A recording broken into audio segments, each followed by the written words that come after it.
Hello friends, welcome you all to another video, and today we are going to start with the paper number 5, third chapter, that is the functions of criticism, functions of literary criticism. And you can see on your screen that there are only 5 functions of literary criticism. So one by one we are going to take today, and then we will complete it today only.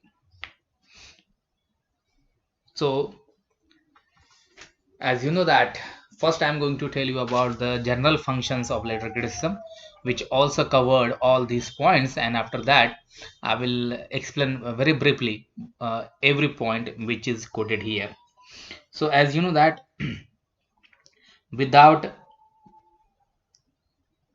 functions, critic cannot going to analyze or interpret a literary work of art. As you know that the definition of criticism is a judgment on, or we can say it is a exercise of judgment on works of literature.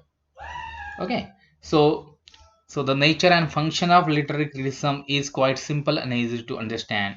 So criticism is the play of the mind on a work of literature, and its function is to examine its excellences and defects, and finally to evaluate its artistic worth. However, things are not quite so simple, so that as soon as we proceed to examine the nature and function of criticism in some detail, so literary criticism is the play of the mind on a work of literature, as I have told you, and it consists in asking and answering rational questions about literature. Such an inquiry may be directed either first towards literature in general, leading to a better understanding of the nature and value of literature, and a better appreciation of the pleasure proper to literature. Such an inquiry, by helping us to think rightly about literature, enables us to gain the fullest enjoyment from it. In this way, is built up a theory of literature, and the process of literary creation is examined and made intelligible. Or secondly, the inquiry may be directed towards particular works of literature, and its individual and distinctive qualities may be examined. The matter, the manner, the technique, and language of a piece of literature may be put to searching examination, and in this way, its literary worth may be assessed. In this way, may also be formulated certain rules which, when duly tested and examined with reference to similar works of literature, may help the reader to form a better idea of literary merit, also facilitate the task of the writer. Thus, the function of criticism is not fault finding as it is supposed to be by the layman.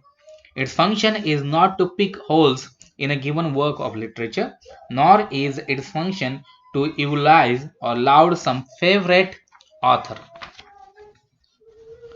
Indiscriminate praise as bad as indiscriminate fault finding.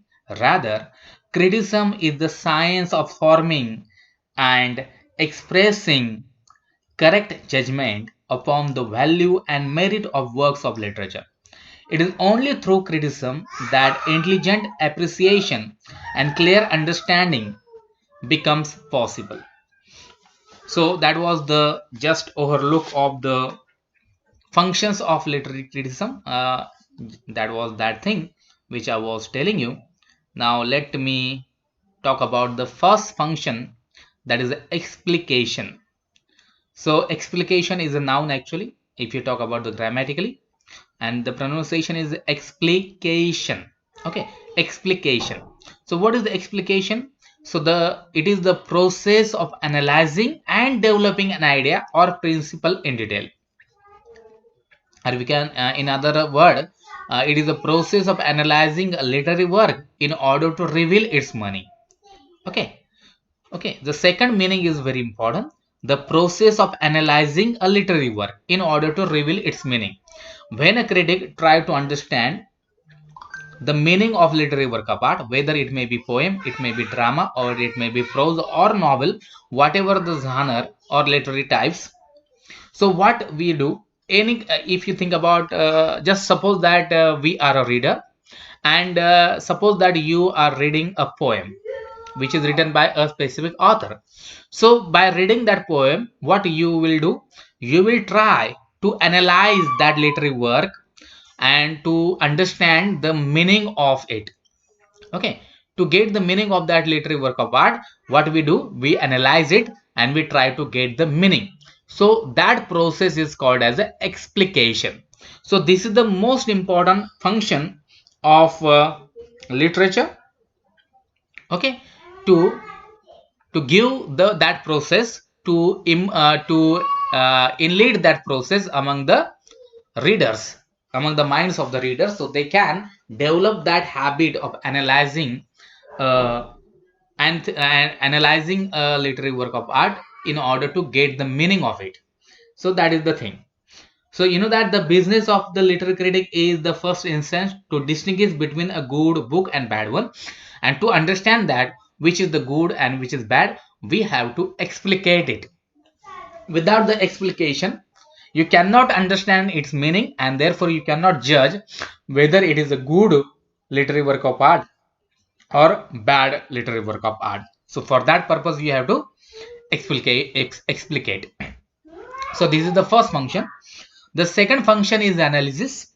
So as you know that the analysis means, to analyze means in Marathi, if you talk about it, it is a visulation. Okay, so that everybody have the analysis,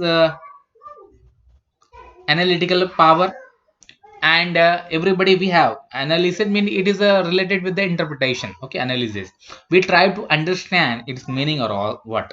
So let me tell you the meaning or definition of analysis. So as you know that analysis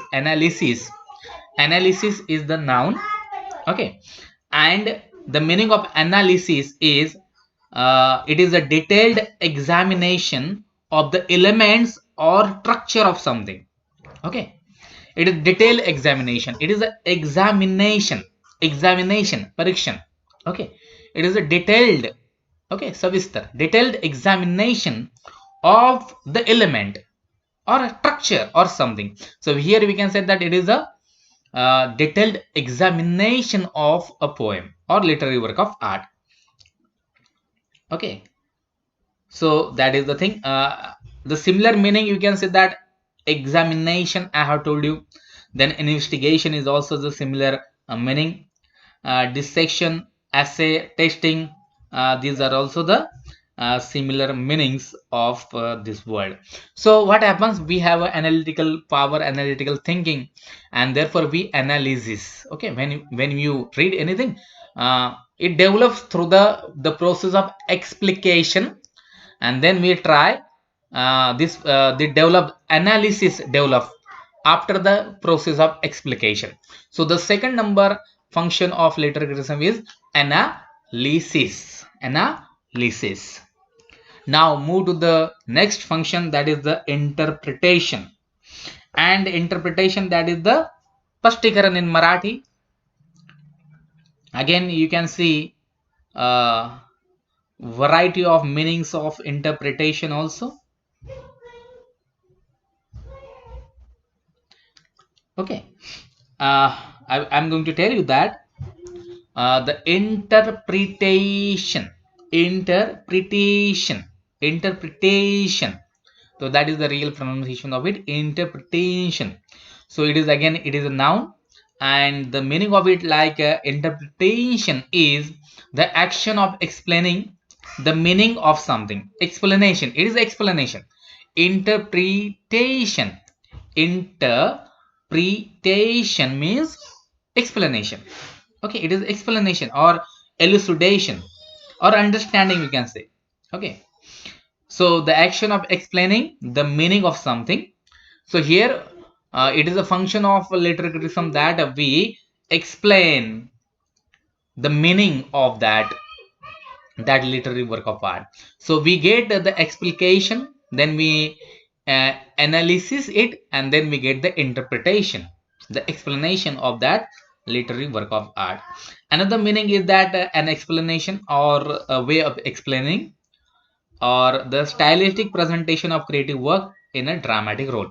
So first what happened, the first function of literary criticism is that a critic develop the analytical thinking or the process of analysis to understand the meaning of it, that is the explication. Okay, so after that the critic analysis the literary work of art, and then he understood everything, and then he do the interpretation, then he do the interpretation. Okay, interpretation. And through the interpretation he just try to explain about that literary work of art, that what is it and what is that. Okay, so after these things then we came to know about where the literary work is good or bad, and that done to help us to recognize for ourselves and to get full value out of literary quality when we meet with it, thus opening up for us the whole world of pleasure and imagination, imaginative experience, and intellectual stimulus which is waiting to be explored,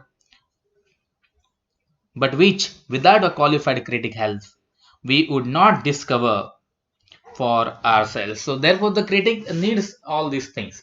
Critic needs to do all these things.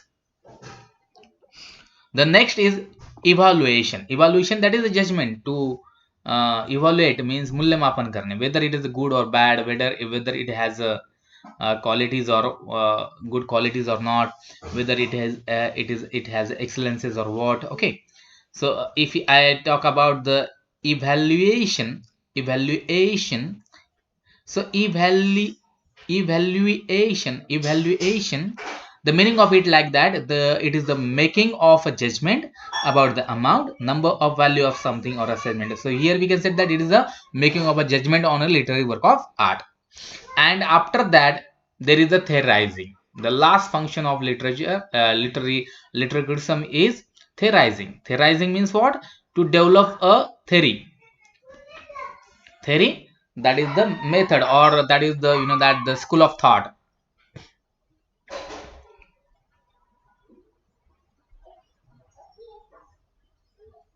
A school of thought, or we can say uh, principles.